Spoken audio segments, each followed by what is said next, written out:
चलिए देखिए, हमारा वहाँ तक सब कंप्लीट हो गया। अब हम देखते हैं ऑब्जेक्टिव। जो हम आपसे बोले थे वो पूरा का पूरा आएगा तो आएगा, आप बिल्कुल भी टेंशन मत लीजिए। बस आप इन ऑब्जेक्टिवों को देख लीजिए और समझ लीजिए और एक बार पढ़ लीजिए। तब हम पारा पर एक एक ऑब्जेक्टिव को देखेंगे और समझेंगे, और यहाँ से आपका हर एक ऑब्जेक्टिव का आंसर निश्चित रूप से मिलने वाला है, क्योंकि यहाँ से हर एक ऑब्जेक्टिव आपको टच कर ही जाएगा। देखिए, सबसे पहला प्रश्न है कि बालकृष्ण भट्ट जी का रचना बातचीत क्या है। हम जो बातचीत, सबसे पहला अध्याय वो बातचीत क्या है, तो बातचीत एकांकी है या कहानी है, यात्रा या स्मरण है या ललित निबंध है। तो आपका आंसर क्या होना चाहिए कि ललित निबंध है। समझ में आ गया? यहाँ तक किसी प्रकार का कोई दिक्कत नहीं। अगर आपसे पूछेगा कि बालकृष्ण भट्ट की रचना बातचीत एक प्रकार की क्या है, निबंध है या कहानी है, एकांकी है या आत्मकथा है, तो एक प्रकार का ललित निबंध है। निबंध में भी ललित निबंध है। समझ में आया? अब हम लोग चलते हैं आगे। देखिए, अब हम लोग आगे समझते हैं और यहाँ से देखते रहते हैं। अगला क्वेश्चन बोलता है कि बालकृष्ण भट्ट किस युग के निबंधकार थे।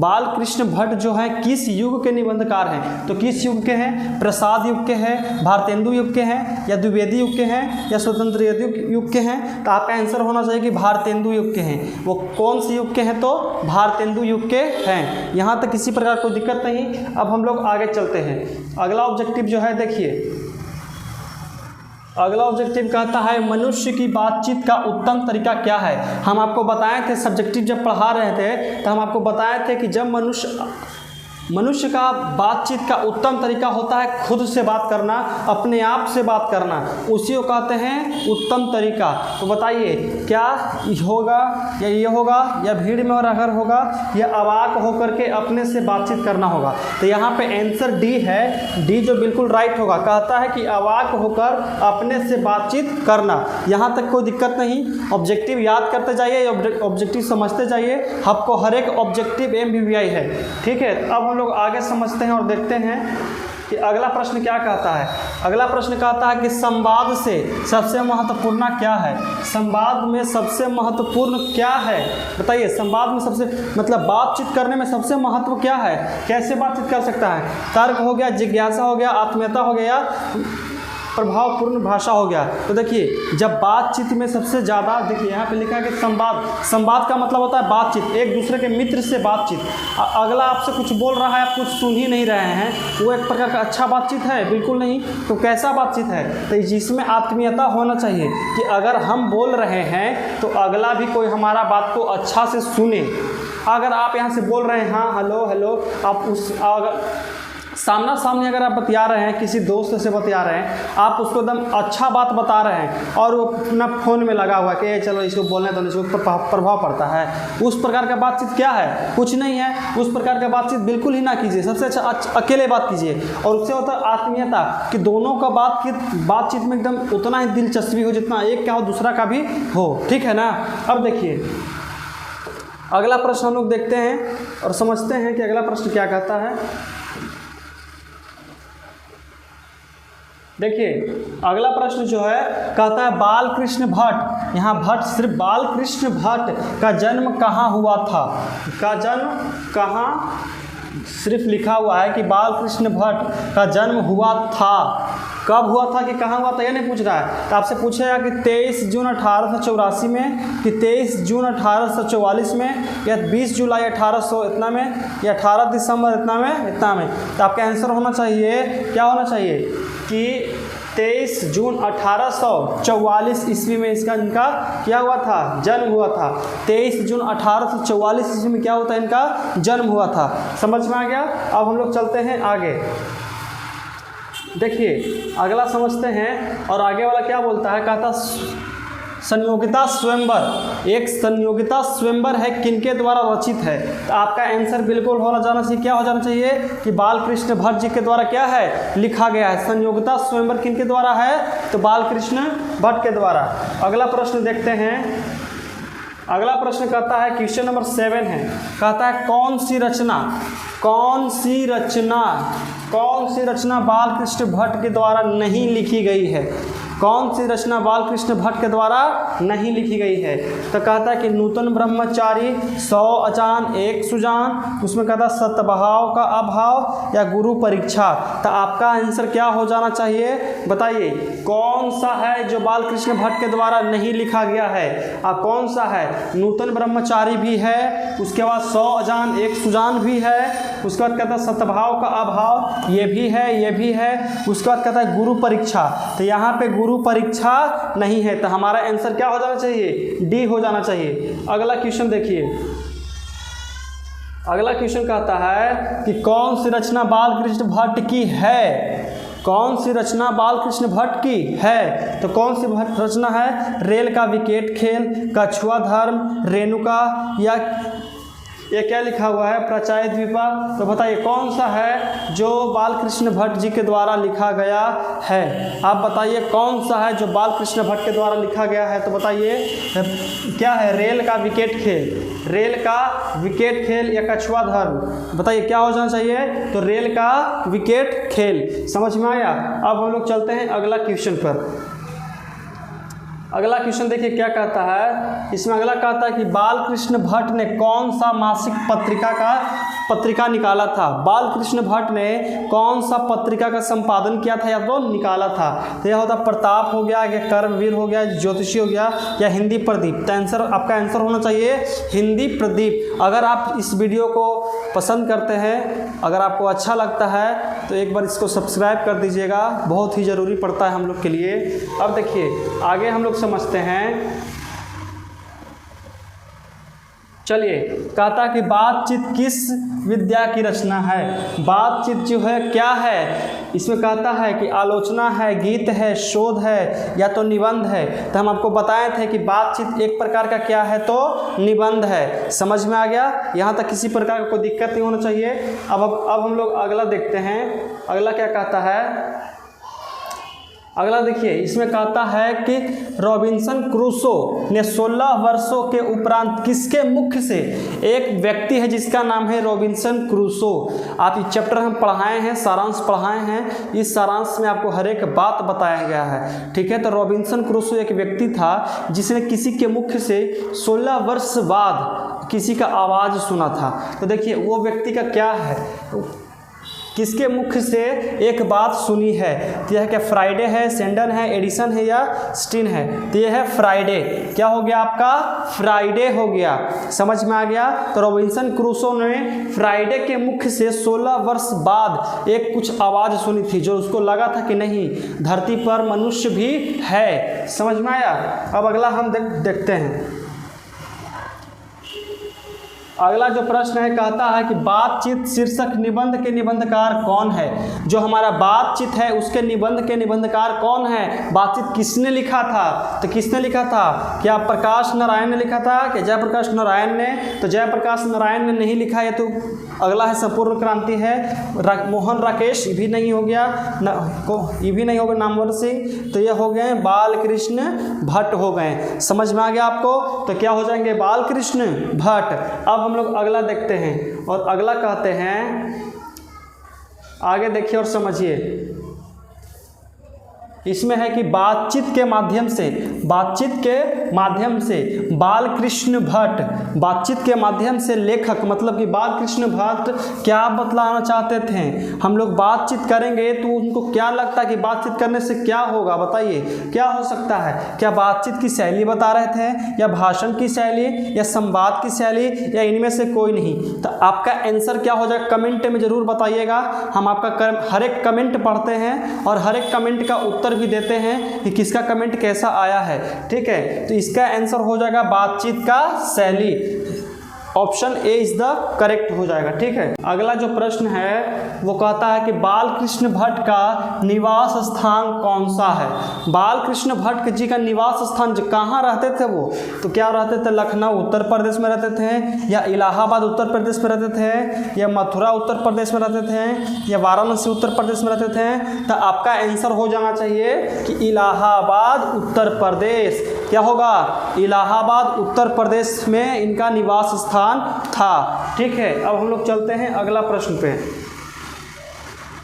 अगला प्रश्न क्या बोलते हैं कि बालकृष्ण भट्ट ने किस पत्रिका का संपादन किया था? बालकृष्ण भट्ट ने किस पत्रिका का संपादन किया था? क्या किया था? आर्यव्रत, हुंकार या हिंदी प्रदीप या पंजाब केसर? क्या किए थे? तो ये किए थे हिंदी प्रदीप पत्रिका का संपादन किया था। समझ में आ गया यहाँ तक? कोई किसी प्रकार कोई दिक्कत नहीं, ये सब पूछा हुआ प्रश्न है, ये हर साल पूछता है। 1 न 2 या 4 क्वेश्चन इसमें से आना ही आना है, इसलिए आप इसको हर एक प्रश्न को अच्छा से याद कर लीजिए, आपके लिए बहुत ही ज़्यादा फायदेमंद होगा। ठीक है, अब हम लोग समझते हैं। यहाँ पे कहता है बालकृष्ण भट्ट हिंदी प्रदीप नामक मासिक पत्रिका की निकालना कब प्रारंभ किया था? जो बालकृष्ण भट्ट जी के द्वारा हिंदी प्रदीप पत्रिका है वो कब निकाले थे? क्या निकाले थे? 1887 में या 1888 में, 1890 में, 1894 में? तो हम आपको बताते हैं ना तो 1894 है, ना तो 1890 है, ना तो 1888 है। तो क्या है? 1877 में। कब निकाले थे? 1877 में। और ये 33 साल तक अपना काम किए थे। कितने साल तक? 33 साल। को अगर आप सब्जेक्टिव पढ़ लेते हैं मेरा, अगर मेरे वीडियो पर जाकर के अगर आप डिस्क्रिप्शन में इसका लिंक दिया रहेगा, जो सब्जेक्टिव रहेगा इसका लिंक डिस्क्रिप्शन हम दे देंगे। अगर आपको पढ़ना है तो जरूर डिस्क्रिप्शन में जाकर चेक कीजिएगा, मात्र एक वीडियो का लिंक ही रहेगा। कहता है कौन सा उपन्यास बालकृष्ण भट्ट के द्वारा रचित है? कौन सा उपन्यास है जो बालकृष्ण भट्ट के द्वारा रचित है?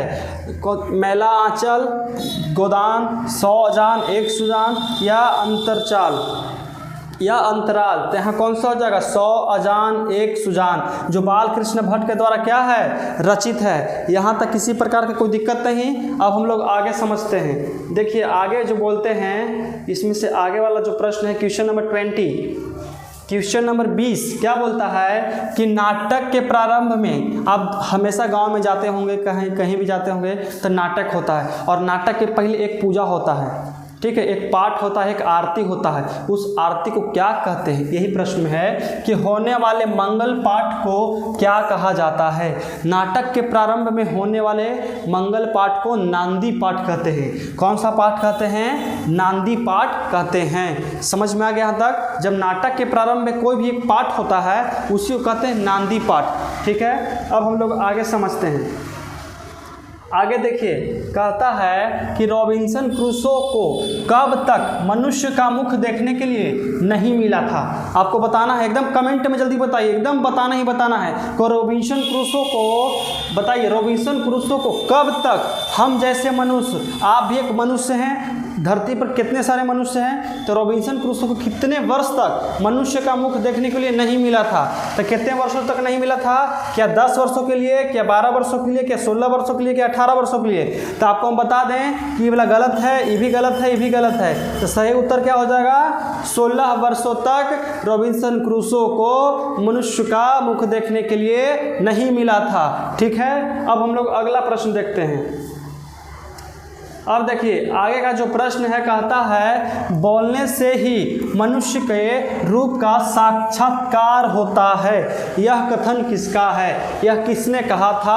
यह किसके द्वारा कहा गया है? बोलने से ही मनुष्य के रूप का साक्षात्कार होता है, इसका मतलब होता है अगर हम चुपचाप रहेंगे तो हमारे गुण अवगुण, दोष अदोष, गुण अवगुण कुछ भी पता नहीं चलेगा कि हम अच्छे आदमी हैं कि खराब आदमी हैं। देखिए खराब आदमी भी अच्छा कपड़ा पहन लेने पर सिर्फ बाहर से अच्छा दिखता है, लेकिन जब तक उसका हम आवाज़ नहीं सुनते हैं, उसका बोली नहीं सुनते हैं कि उसके आवाज़ में मिठासा है या कुछ और है, जब तक उसके बारे में पता नहीं चलता है। तो यही बोलते हैं कि बोलने से ही मनुष्य के रूप का साक्षात्कार होता है। यह किसने कहा था? तो यह कहा था किसने?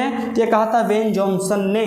किसने कहा था? तो वेन जॉनसन ने कहा था कि बोलने से ही मनुष्य के रूप का साक्षात्कार होता है, अर्थात जब तक कोई मनुष्य बोलता नहीं है उसके गुण अवगुण, दोष अदोष का पता नहीं चलता है। ठीक है, अब हम लोग चलते हैं अगला प्रश्न पर। प्रश्न नंबर है 23। असल बातचीत, असल मतलब कि एकदम असली वाला बातचीत, कोई अथी नहीं, ओल झोल कुछ नहीं, एकदम असली वाला बातचीत। असली वाला बातचीत सिर्फ दो व्यक्तियों के बीच में ही हो सकती है। यह कथन किसका है? असल बातचीत सिर्फ दो व्यक्तियों के बीच में हो सकती है।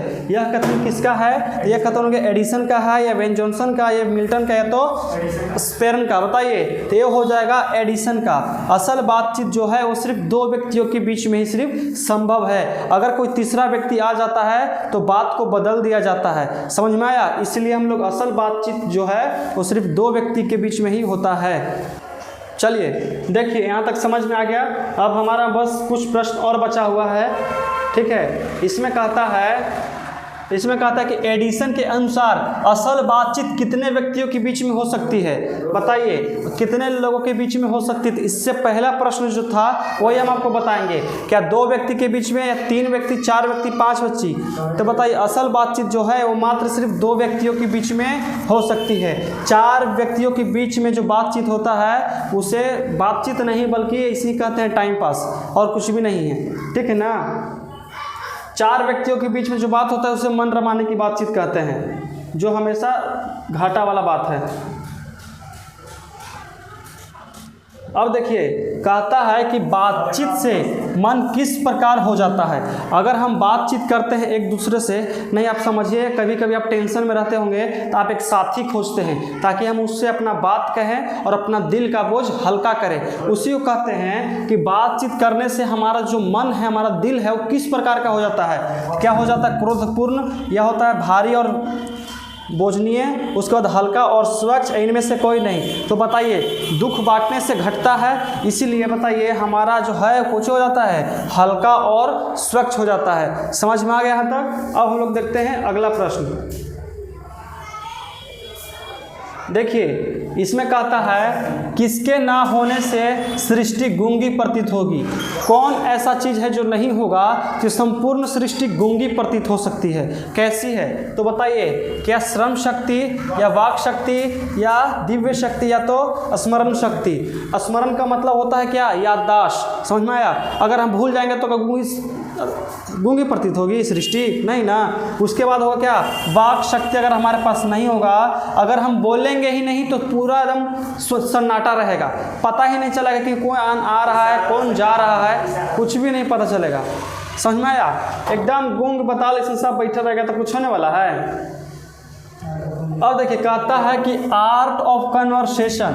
हम आपको बता देते हैं कि आर्ट ऑफ कन्वर्सेशन का मतलब होता है बातचीत करने की उत्तम शैली, एकदम अच्छा से अच्छा बातचीत। उसके बाद पढ़िए, कहाँ के लोगों में सर्वाधिक प्रचलित है? तो ये होता है यूरोप के लोगों में। जो यूरोप के लोगों में है, जो बातचीत करने का सबसे अच्छा कला पाया जाता है, उसमें कहता है कि अफ्रीका में, भारत में, यूरोप में या कनाडा में। तो आपका आंसर हो जाना चाहिए क्या? यूरोप के लोगों में बातचीत करने का एकदम अच्छा तरीका है, इसलिए उन्हें आर्ट ऑफ कन्वर्सेशन के एकदम सर्वाधिक ज्ञान है उनको कि कैसे बातचीत किया जाता है। ठीक है, अब हम चलते हैं अगला प्रश्न पर। अब इसमें है कि बालकृष्ण भट्ट किस काल के रचनाकार हैं? बालकृष्ण भट्ट जो किस काल के हैं? तो क्या आदि काल के हैं, भक्ति काल के हैं, रीति काल के हैं या तो आधुनिक काल के हैं? बताइए।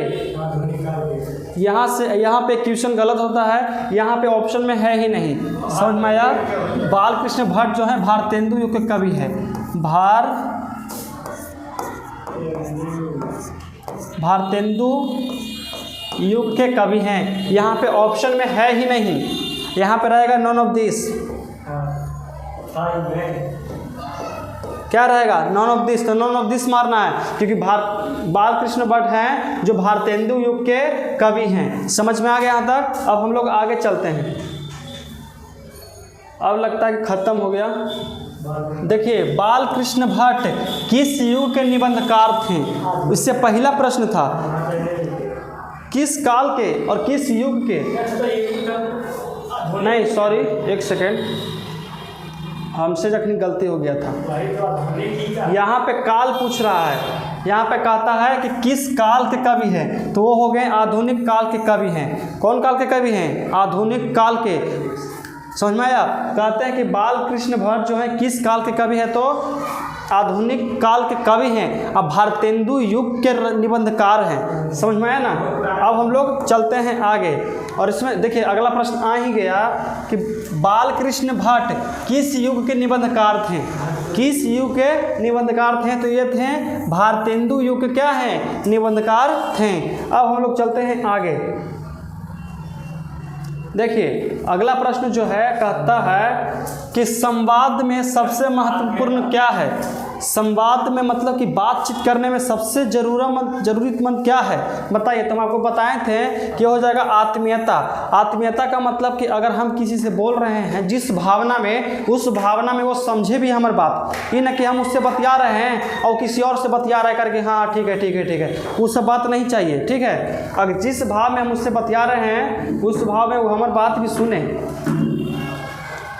अगला प्रश्न जो है, बातचीत से मन किस प्रकार का हो जाता है? बातचीत से किस प्रकार के हो जाता है? तो हो जाएगा हल्का और स्वच्छ हो जाता है। क्वेश्चन रिपीटेड है, अब पता नहीं किससे बनाया था, क्वेश्चन रिपीटेड मार दिया है, Ctrl+C Ctrl+V हो ही रहा था। समझ में आया? इसका आंसर आपको मिल गया। अब हम लोग चलते हैं आगे। इसमें कहता है कि बालकृष्ण भट्ट के पिता पेशे से क्या थे? बालकृष्ण भट्ट के जो पिता हैं वो पेशे से क्या थे? तो पेशे से एक प्रकार के व्यापारी थे। क्या थे? एक प्रकार के व्यापारी थे। समझ में आ गया? चलिए ठीक है, अब हम लोग चलते हैं आगे।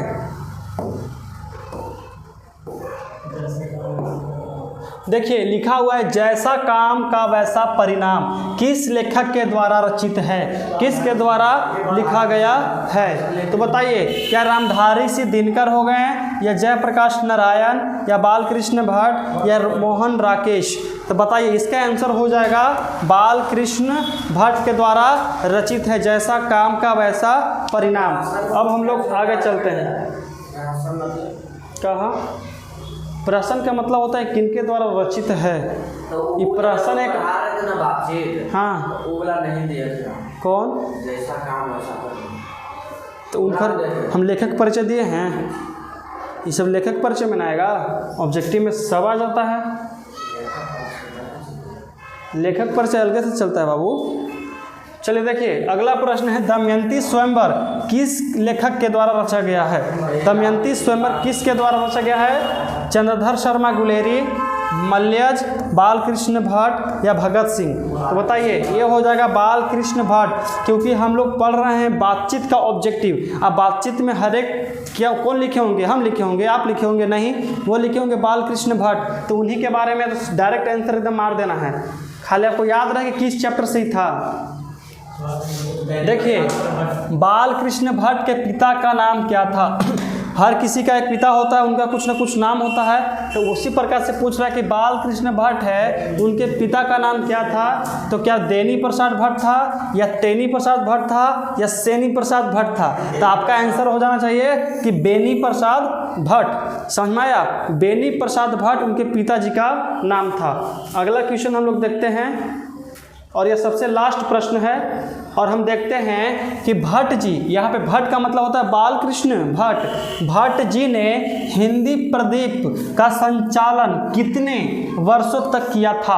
आपको बताना है कि हिंदी प्रदीप जो पत्रिका है, जो 1877 ईस्वी में निकाला गया था, वो कितने वर्षों तक चलाया गया था? तो वो हो जाए क्या 28 वर्ष था, या 36 वर्ष, या 33 वर्ष, या 27 वर्ष? तो आपका आंसर एकदम तुरंत मुंह पर फेंक के आना चाहिए कि 33 वर्ष के लिए था। समझ में आया? अब हम लोग चलते हैं, जितना भी इससे प्रीवियस क्वेश्चन रहता है, जितने भी पूछे जाने वाले प्रश्न रहते हैं, सारे हम ऑब्जेक्टिव करवा दिए हैं। और अगला जो ऑब्जेक्टिव रहेगा उसने कहा था का सारांश आपको डिस्क्रिप्शन में मिल जाएगा।